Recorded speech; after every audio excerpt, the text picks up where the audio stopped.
자, 오늘 제목은 겨자씨 속에 큰 은혜라는 제목으로 말씀을 나눠볼까 합니다. 우리 인사 한번 할까요? 샬롬, 사랑합니다. 사랑을 나눕시다. 예, 사랑을 나눌 수 있는 우리 사랑하나님께 되었으면 좋겠습니다. 자, 우리가 사는 세상에는 눈에 보이진 않지만 아주 크고 우리가 상상하지도 못하는 큰 세상들이 있습니다. 과학자들이 현미경을 한번 그 흙을 가져서 들여다보면 우리는 그저 평범해 보였던 그 흙 한 줌에 그 많은 수억 마리의 미생물이 살고 있는 것을 볼 수 있습니다. 우리가 마시는 물과 공기 속에도 많은 미생물과 세균들이 함께 살아가고 우리 몸속에 들어와 우리 유익한 일과 해로운 일들을 만들어 사람을 살릴 수도 있고 죽일 수도 있는 뗄래야 뗄 수 없는 존재로 살아가고 있는 아주 거대한 세상들이 있습니다. 작은 씨앗 하나 안에는 훗날 거대한 나무가 될 모든 정보와 생명력이 가득 담겨 있습니다. 보이지 않는다고 해서 존재하지 않는 것이 아니라 오히려 눈에 보이지 않는 곳에 가장 위대하고 생명이 숨쉬고 있는 것을 알 수 있습니다. 오늘 본문에서도 사람의 눈으로는 확인할 수 없는 거대한 세상을 어떻게 하든 알려주시려는 예수님의 이야기가 담겨 있습니다. 오늘 예수님께서 우리에게 말씀하시는 하나님의 나라가 바로 그러한 것입니다. 오늘 본문 마가복음 4장 30절에서 34절의 말씀을 통해 겨자씨 속에 큰 은혜를 함께 나누고자 합니다. 자, 먼저 하나님 나라는 눈에 보이는 것보다 훨씬 거대하고 또 훨씬 더 위대합니다. 자, 먼저 우리 말씀 30절 한번 읽어볼까요? 다시 한번. 네, 시작. 또 이러시되 우리가 하나님의 나라를 어떻게 비교하며 또 무슨 비유로 나타낼까? 31절. 겨자씨 하늘과 같으니 땅에 심길 때에는 땅 위의 모든 씨보다 작은 것이로되. 아멘. 하나님 나라는 작은 것에서 시작됩니다. 오늘 겨자씨라는 말을 하고 있거든요. 겨자씨는 굉장히 작아요. 얼마나 작으냐면 실제 크기는 1에서 2mm, 그러니까 한 손톱만큼도 정말로 잘 안 보일 정도 작은 그런 것입니다. 그 손바닥에 올려놓으면 그 잘 보이지 않아서 바람이 살짝 불면 날아갈 정도로 약해 보이고 보잘것없이 보입니다. 당시 유대인들은 겨자씨 같다라는 표현으로 아주 작은 것을 비유하곤 합니다. 우리도 그러죠. 뭐라죠? 예, 코딱지만 하다. 이런 표현도 하기도 하고, 그죠? 여러 가지 많은 표현을 하죠. 그런 것처럼 겨자씨만 하다. 이런 것은 겨자씨 같다. 그런 것은 굉장히 작고 보잘것없는 것을 표현하는 유대인들의 그런 표현이었습니다. 근데 예수님이 왜 작은 겨자씨를 가지고 하나님 나라를 설명하려고 하셨을까요? 그는 모든 세상 보고 크고 화려한 것에서 그 가능성을 보고, 그것에서 큰 세상을 보려고 합니다. 하지만 하나님 나라는 자꾸 보이지 않는 것 속에서 그 속에 살아있는 생명을 보시기 때문에 예수님 오히려 작은 겨자씨 가지고, 하나님 나라를 설명하셨습니다. 또 사람들은 큰 능력, 큰 성공, 큰 결과를 원합니다. 그잖아요. 그 사람이 얼마나 잘하고 있는지, 얼마나 돈이 많은지, 얼마나 능력이 많은지가 그 사람을 대표하고 그 사람을 말하는 것처럼. 근데 하나님은 그러지 않거든요. 그러나 하나님 나라는 언제 작은 것, 그것에서부터 시작해서 하나님 그 속에 무엇이 있는지, 어떻게 또 살아가고 있는지, 어떤 마음을 살아가고 있는지, 또 하나님을 얼마나 사랑하고 있는지, 이것이 그 사람의 삶됨과 또 그런 모든 것들을 평가하는 그런 것이 될 때가 많이 있습니다. 그래서 보면 예수님도 보면 베들레헴의 작은 마을에서 시작하셨거든요. 그죠? 베들레헴의 작은 마을에서 시작했고, 그 말구의 작은 아기로, 베들레헴의 작은 아기로 말구에서 태어났었잖아요. 그 얼마나 작은 아기로 태어났습니까? 그리고 갈릴리의 작은 공동체에서, 처음에 갈릴리에서 누굴 불렀죠? 베드로와 안드레. 예, 그리고 야고보, 이렇게 부르잖아요. 그런 모습도 있잖아요. 처음에는 작은 공동체에서 시작하셨습니다. 그리고 12제자를 만드셨고요. 12제자 통해서 또 그 작은 12제자를 통해서 그 믿음들이 시작해서 점점 많은 사람으로 이어지는 모습들이 보입니다. 이것이 바로 겨자씨를 비유했던 예수님의 마음입니다. 그래서 하나님은 처음부터 완성된 것을 찾지는 않으십니다. 작은 것을 통해서, 오히려 그 작은 것을 통해서 점점 크게 만들어가는, 그 작은 것 안에 있는 생명이나 이런 가능성들이 더 크게 만들어지는 것을 하나님은 그렇게 해서 완성된 것으로 만들어가고 있습니다. 사람의 눈에는 보잘것없고 정말 아무것도 아닌 것처럼 보여도 하나님은 그 속에 담겨 있는 생명, 그것도 그 속에 담겨 있는 가능성, 그 소원, 이런 것들을 가지고 크게 만들으셔서 세상이 감당하지 못하는, 아니, 세상이 정말 상상하지 못하는 그런 세상으로 만들어 주시는 것이 하나님의 그런 성품입니다. 그 속성입니다. 하지만 그 작은 시작은 결국 온 세상을 변화시킵니다. 그 예수님 한 분의, 그 겨자씨 같은 예수님이 한 분이 오심으로 해서 이 세상의 모든 사람이 예수님을 믿는 사람, 그리고 이 구원을 받는 그런 은혜가 있는 것처럼 그 작은 것부터 시작합니다. 혹시 지금 여러분 안에도 작아 보이는 것이 있지 않을까요? 믿음이 작아 보이는 그런 것들이 있을까요? 그래서 우리 낙심하지 마십시오. 왜냐하면 우리의 작은 기도, 우리의 작은 순종, 우리의 작은 헌신, 우리의 작은 눈물, 이것들을 통해서 하나님은 이 겨자씨 같은 것을 통해서 하나님 나라를 이루어 가십니다. 하나님 나라, 이 세상에 우리가 세상에 있는 모든 사람들이 상상하지도 못할 만큼 크고 위대하고 또 너무나 좋기 때문에 그런 것들을 이 작은 우리의 믿음들을 통해서 만들어 가신다는 것을 늘 기억하십시오. 오늘 또 하나님은 보이지 않는 곳에서 씨앗을 자라게 하십니다. 아까 말했던 작은 기도, 작은 순종, 우리의 이런 작은 것들을 통해서 이제 그 씨앗을 뿌리게 하시고 그 씨앗을 통해서 점점 하나님 나라가 하느님의 그 놀라우신 뜻들이 자라가는 것을 볼 수 있습니다. 우리는 결과가 보이지 않아 조급해하지만, 그렇죠. 조급해하잖아, 우리는요. 그러나 하나님은 지금도 그 시간들 속에 그 땅 속에서 그 씨앗들을 꿈트게 하고 움튼 그 씨앗을 통해서 그 크다란 하나님 나라를 만들어가고 있습니다. 그래서 생명은 세상의 어느 것보다 크고 위대합니다. 그 작은 겨자씨 안에 큰 나무가 숨어 있듯이 큰 나무가 된다 했잖아요. 큰 나무. 그 새들이 깃들 만큼 큰 나무가 된다 했잖아요. 겨자씨, 조그만한 겨자씨가. 우리의 작은 믿음 안에도 하나님 나라, 하나님이 기뻐하시고 하나님의 놀라운 그 나라가 있음을 우리가 늘 기억해야 되겠습니다. 두 번째는 하나님 나라는 반드시 자라난다입니다. 우리 32절 한번 읽어볼까요? 32절 시작. 심기운 후에는 자라서 모든 풀보다 커지며 큰 가지를 내나니 공중의 새들이 그 그늘에 깃들일 만큼 되느니라. 아멘. 저 안에 생명이 있기 때문에 자랄 수 있습니다. 근데 생명이 없으면 자랄 수 없습니다. 씨앗은 작지만 그 안에 놀라운 생명이 담겨 있습니다. 겉으로 보기에는 아무 일도 없는 것 같지만 바람에 날려가고 정말로 보잘것 없이 보이지만 씨 안에는 이미 생명의 역사가 시작되고 있습니다. 왜 씨앗이 자라지 않는 것 같이 보일까요? 왜 씨앗을 보면 자라지 않는 그냥 가만히 있는 것이 그냥 보일까요? 왜냐하면 생명은 밖에서부터 자라는 것이 아니라 안에서부터 자라기 때문에. 그것보다 먼저 속이 먼저 자라거든요. 그 멈춰 있는 것 같이 보이는 것은 속이 찰 때까지, 그 속이 찰 때까지 시간이 필요해서, 그 시간이 꼭 필요해서 그렇게 보이는 것입니다. 그래서 이게 흙 속에 이제 심기게 되면 그 속에서 이제 일들이 일어나기 시작합니다. 생명이 일어나기 시작합니다. 이 흙은 그 씨앗을 보호해주거든요. 흙은 씨앗을 보호해주고 흙은 씨앗에 영양분을 줍니다. 흙은 씨앗이 뿌리를 내리도록 또 붙들어줍니다. 흙은 보이지 않는 곳에서 생명을 키워냅니다.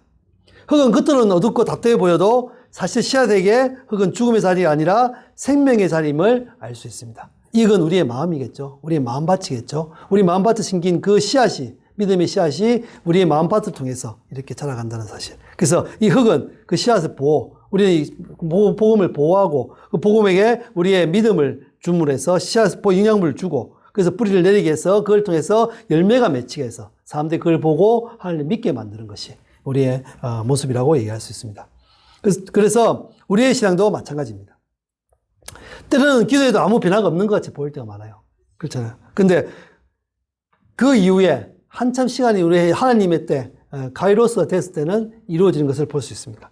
말씀을 붙들어도 삶이 그대로인 것이 보입니다. 말씀대로 살려고 노력하는데도 그게 변화가 없는 것이 보여요. 예, 그렇게 보이는 거예요. 그러나 그 시간이 지나고 나면 그 말씀이 이루어지는 것을 우리가 그저 과거를 봤을 때, 하나님 이렇게 다 해주셨네. 하나님 말씀이 이루어졌네. 라고 우리가 고백할 때가 많이 있잖아요. 그래, 그 시간이 지나면 알 수 있습니다. 눈물로 씨를 뿌리는데도 열매가 보이지 않을 때가 많이 있어요.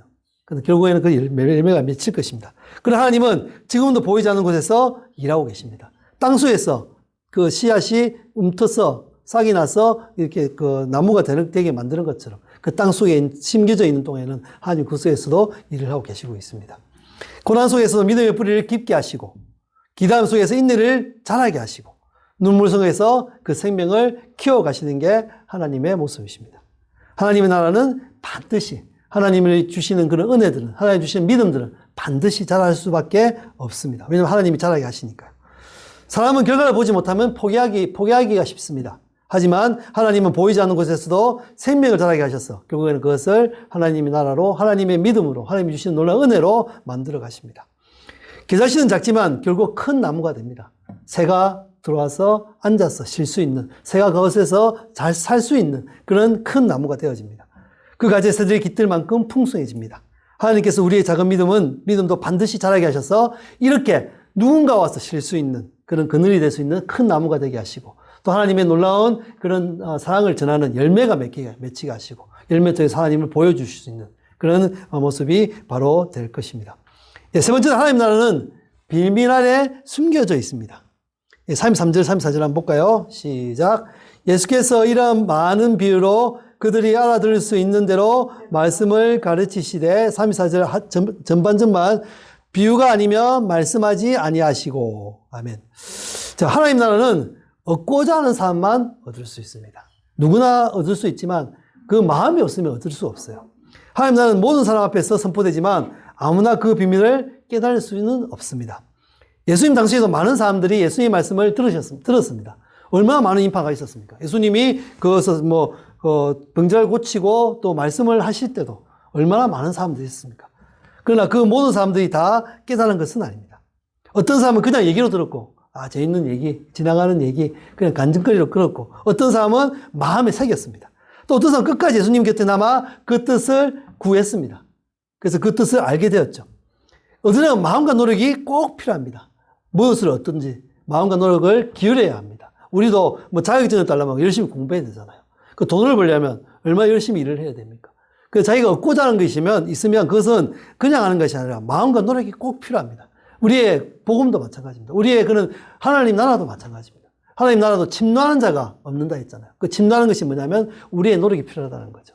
하나님이 공짜로 우리에게 주시긴 하지만 그것을 받으려고 하는 마음이 우리에게 있어야 된다는 사실.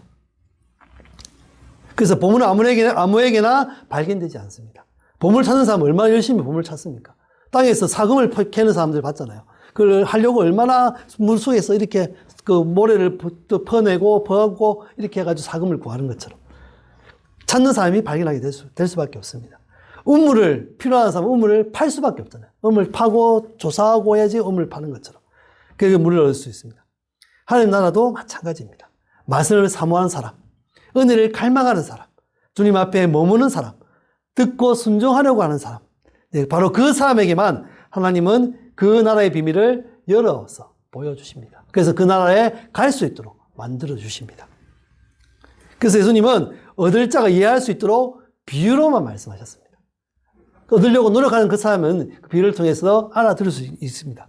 비유는 감추기 위한 것이 아니라 더 잘 찾게 하기 위해서 하신 말씀입니다. 비유는 들을 수 있는 귀에 있는 자가 듣도록 한 하나님의 초청이었습니다. 겉으로는 쉬운 이야기 같습니다.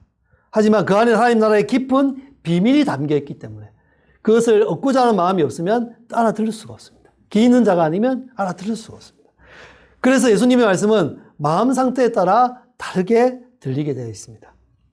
배고픈 사람에게는 생명의 양식의 말씀으로, 사모하는 사람에게는 은혜의 문이 열리는 그런 말씀으로, 교만한 사람에게는 그냥 지나가는 이야기로 끝나갈 때가 많습니다. 필요 없다고 생각하는 사람에게도 그냥 지나가는 얘기, 귀에 들리지 않는 얘기로 끝나버릴 때가 많습니다. 하나님 나라는 멀리 있는 것이 아니라 지금도 말씀 속에 숨겨져 있습니다.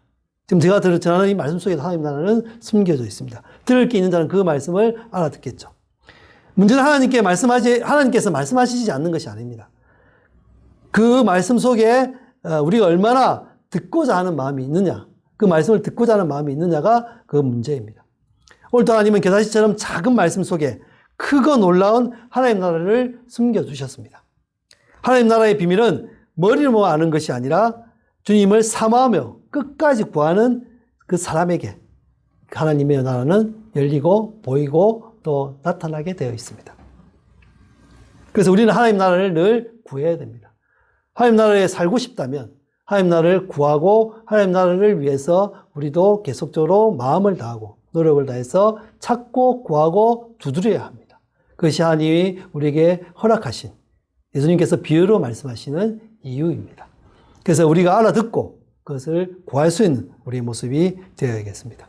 자, 네 번째는 하나님 나라는 예수님이 풀어주셔야만 알 수 있습니다. 자, 우리 34절, 하반절 읽어볼게요. 다만 혼자 계실 때에 그 제자들에게 모든 것을 해석하시더라. 아멘. 자, 하나님 나라는 만든 분만이 잘 아십니다. 그렇잖아요. 우리 기타도 만든 사람이 이 기타를 어떻게 해야지 고치고 어떻게 소리가 잘 나고 잘 아는 거예요. 그리고 이 마이크를 만든 사람만이 이것을 고칠 수 있습니다. 자동차도 말하잖아요. 자동차도 만든 사람만이 그것을 고칠 수 있습니다. 그와 마찬가지로 하나님 나라는 만든 분만이 그것을 아시고 또 보여주시고 고칠 수 있습니다. 세상에서 만든 사람이 그 구조와 원리를 가장 잘 알잖아요. 그리고 기기를 만든 사람이 생명수를 만들고 집을 설계한 사람이 그 구조를 잘 알고 하나님 나라도 하나님만이 온전히 아십니다. 그래서 예수님께서 직접 해석해 주셔야 합니다. 그래서 우리도 알아들을 수 있습니다. 그러나 많은 사람들은 천국을 자기 생각대로 이해하려고 합니다. 어떤 사람은 돈 많은 게 또 천국이라 하는 사람도 있어요. 어떤 사람은 또 영원히 사는 것을 천국이라고 얘기하는 사람도 있어요. 어떤 사람은 아프지 않는 것도 천국이라고 얘기하는 사람도 있어요. 어떤 사람은 아무 문제 없이 살아가는 것, 평안이 있는 것도 천국이라고 얘기할 수 있습니다. 하지만 그것이 다 천국은 아니거든요. 그래서 하나님 나라는 사람의 지혜로 깨달아질 수가 없습니다. 하나님 예수님께서 열어주시고 또 이렇게 설명해 주셔야지만 보이게 됩니다. 이 천국은, 하나님 나라는 하나님이 준비하신 우리의 선물입니다. 그래서 천국은 인간이 만들어가는 나라가 아닙니다. 하나님께서 준비하시고 예수님께서 열어주시고 주님께서 깨닫게 하시는 은혜의 나라입니다. 그래서 하나님 나라는 공부만으로도 알 수 없습니다. 지식부터 각각 관계가 중요합니다. 예수님 가까이에 있는 사람이 그 나라의 비밀을 듣고 알게 됩니다. 조용히 혼자 계실 때 풀어주십니다. 본문은 혼자 계실 때라고 말씀하십니다. 수많은 무리 가운데서 비유로 말씀하셨지만 제 아들이 예수님 곁에 머물렀을 때 주님은 그 뜻을 친히 풀어주셨습니다. 하나님의 기쁜 은혜는 언제나 조용한 자리, 그런 곳에서 말씀할 때가 많습니다. 하나님과 독대할 때, 우리의 골방에 있을 때 하나님은 그 비밀을 말씀해 주실 때 많습니다. 말씀 앞에 홀로 앉아있는 시간, 새벽에 드리는 기도, 아무도 모르는 눈물의 자리, 세상의 소리를 멈추고 주님께 집중하는 그 시간에 그 자리에서 예수님은 우리의 영안을 열어서 그것을 보게 하시고 그 뜻들을 알게 해주십니다. 사랑하는 성도 여러분, 오늘 우리에게 가장 필요한 것은 더 많은 정보가 아닙니다. 예수님과 가까이 머무는 시간입니다. 그래서 힘들고 어려울 때일지라도, 돈이 없어서 궁핍할지라도, 아파서 정말로 몸이 너무 아파서 힘들지라도 그것이 어떤 때는 행복이 될 수도 있고 하나님 나라가 될 수도 있습니다. 왜냐하면 그곳에 예수님이 함께 하시기 때문에. 예수님 가까이 머무는 그 시간이 바로 우리에게는 하나님 나라라고 얘기할 수 있습니다.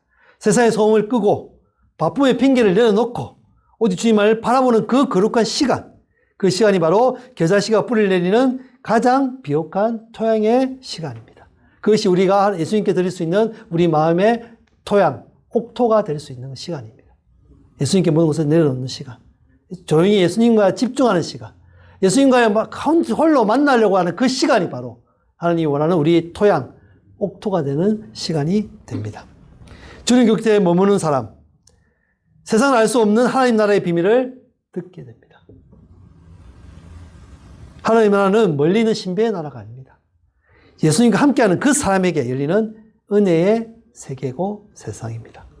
우리가 하나님과 홀로 있을 때, 하나님과 홀로 있으려고 할 때 우리는 그곳에서 그 하나님 나라를 볼 수 있습니다.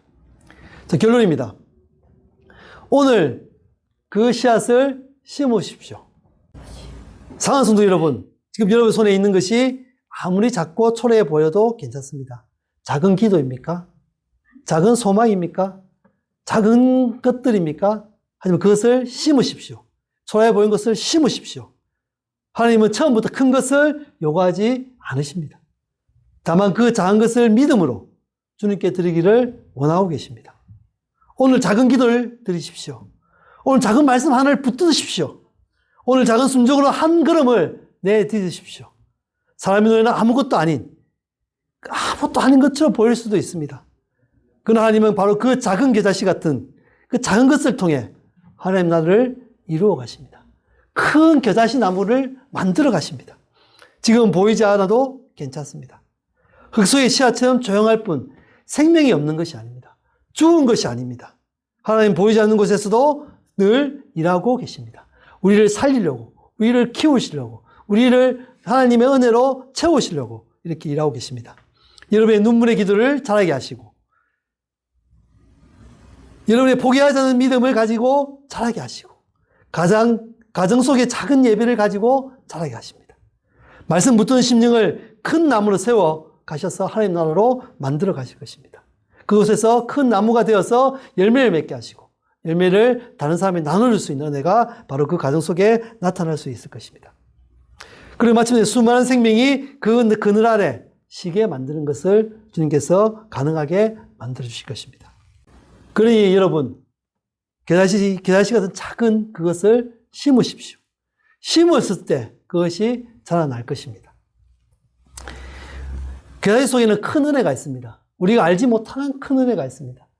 작은 거라고 생각하는 그 작은 기도, 작은 믿음, 작은 말씀, 아무것도 아니라고 생각했던 그 은혜, 그 섬김, 사랑, 그 모든 것들이 그걸 통해서 하나님은 커다란 겨자나무로 만들어 주십니다. 그것을 새가 깃들듯이, 그것을 열매가 맺어서 그것을 따먹게 만들어 주시듯이 큰 하나님 나라로 만들어 주실 것입니다. 그러니 그 작은 것을 심으십시오.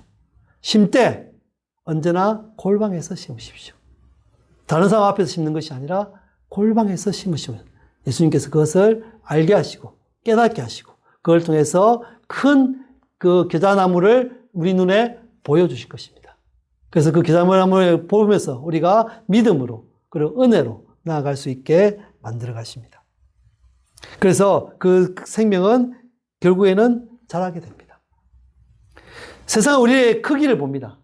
얼마나 잘났는지, 얼마나 높은 곳에 올라갔는지, 얼마나 많은 것을 가졌는지, 얼마나 그 사람이 인기가 있는지, 이것이 세상이 보는 눈이지만 하나님의 그 안에 담긴 생명, 겨자씨, 작은 생명 같은 다시 자랄 수 있는 그런 그 가능성들을 하나님은 보십니다. 겨자씨 속에는 이미 큰 은혜가 있습니다. 우리의 겨자씨 속에는 큰 은혜가 있습니다. 이 말씀을 붙들고 오늘 한 주간도 믿음의 씨앗을 심으며 살아갈 수 있는 우리의 모습이 되었으면 좋겠습니다. 그래서 이 상남교회가 지금은 아주 작고 초라하게 보입니다. 하지만 이 나라를 통해, 이 상남교회를 통해서 하나님은 커다란 겨자나무를 만드실 것입니다. 하나님 나라를 만드실 것입니다. 하나님의 복음을 전하는 놀라운 하나님의 그 놀라운 그런 전초기조로 만들어주실 것입니다. 이 상남교회를 통해서 우리가 가 있는 그곳에 하나님의 놀라운 복음이 전해지고 많은 자들이 하나님께 나와서 예배드린 날이 속기 올 것입니다. 우리 그것을 생각하고 소원하고 나타나며 또 그것을 위해서 늘 그 골방에서 작은 겨자씨를 심는 우리 모든 상남교회 성도님 되시기를 주님의 이름으로 축원합니다.